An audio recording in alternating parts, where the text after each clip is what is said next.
নং দিচাং প্ৰাথমিক বিদ্যালয় শতবাৰ্ষিকী সমাৰোহ উদযাপন টিংখাং সমষ্টিৰ অন্তৰ্গত ১ নং দিচাং প্ৰাথমিক বিদ্যালয় শতবাৰ্ষিকী সমাৰোহ উদযাপনৰ প্ৰথম দিনৰ কাৰ্যসূচী অতি সুন্দৰ আৰু নিয়াৰিকৈ উদযাপন কৰা দেখিবলৈ পোৱা যায়।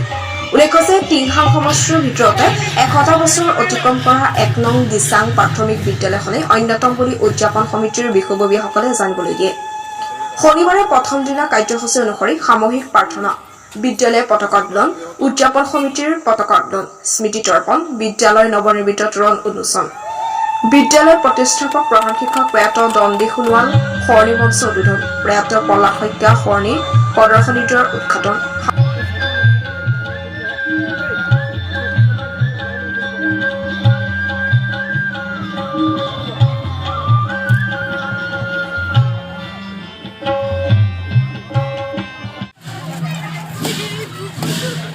সাংস্কৃতিক শোভাযাত্ৰা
গাঁৱৰ বোৱাৰীসকলৰ ব্যক্তিক্ৰম অনুষ্ঠান নঘৰ নচালি সন্ধিয়া বন্তি প্ৰজ্বলন কৰাৰ পিছত গাঁৱৰ পৰা বিয়া হৈ যোৱা জুৰিসকলৰ আন এক ব্যক্তিক্ৰম অনুষ্ঠান আইৰে ঘৰলৈ মনতে পৰে।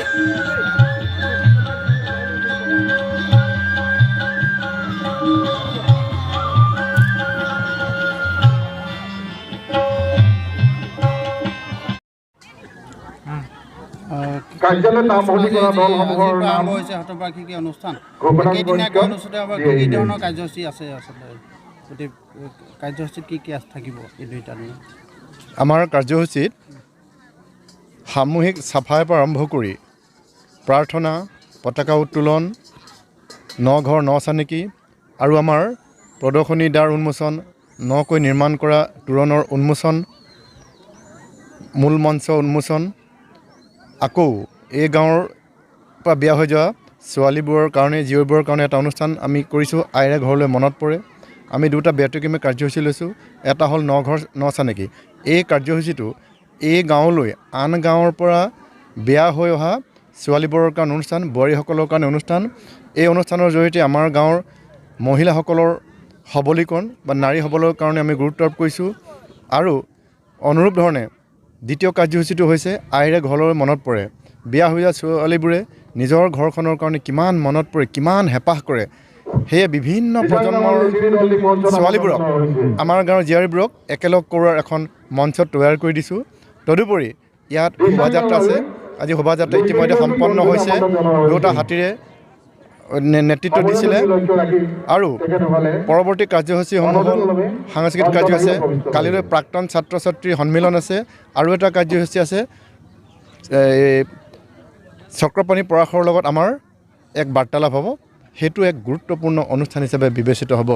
এনেধৰণে আমি এই গাঁওখনৰ আটাইবোৰ দিশ প্ৰতিফলিত হোৱাকৈ আমি কাৰ্যসূচী গ্ৰহণ কৰিছিলোঁ আৰু আমাৰ বৰ্ষজোৰা কাৰ্যসূচীটো আমি ছাত্ৰ ছাত্ৰীৰ মাজত প্ৰতিযোগিতা বৃক্ষৰোপণ আৰু প্ৰচাৰ অভিযান যথেষ্টখিনি আমি কাৰ্যসূচী সমাপন কৰিলোঁ আমি ভাবোঁ এই কাৰ্যসূচীখিনিয়ে আমাৰ 100 বছৰীয়া ঐতিহাসিক যাত্ৰাৰ 100 বছৰীয়া গৌৰৱময় যাত্ৰাৰ প্ৰতিফলন ঘটাব আৰু অনাগত দিনৰ কাৰণে এই অনুষ্ঠানসমূহে এই সমাৰোহে প্ৰেৰণা যোগাব লাগিছে আচলতে 100 বছৰ অতিক্ৰম কৰিছে বিদ্যালয়খনে এই মুহূৰ্তত কি কয় সঁচাকৈ বহুত আনন্দৰ এটা পৰিৱেশ আজি 100 বছৰ এখন LP স্কুল হয়তো এই 10 কিলোমিটাৰ চাৰিপ্ৰান্তত এখন স্কুলে মানে 100 বছৰ হৈছে বুলি ৰাইজে জনাইছে আমি এই 100 বছৰীয়া অনুষ্ঠানটোত শতবৰ্ষ অনুষ্ঠান আমি অনুষ্ঠিত কৰিব পাই খুব গৌৰৱান্বিত আৰু আজি যি আমাৰ প্ৰথম কাৰ্যসূচী 100খন পতাকা উত্তোলন আমি কৰা হ'ল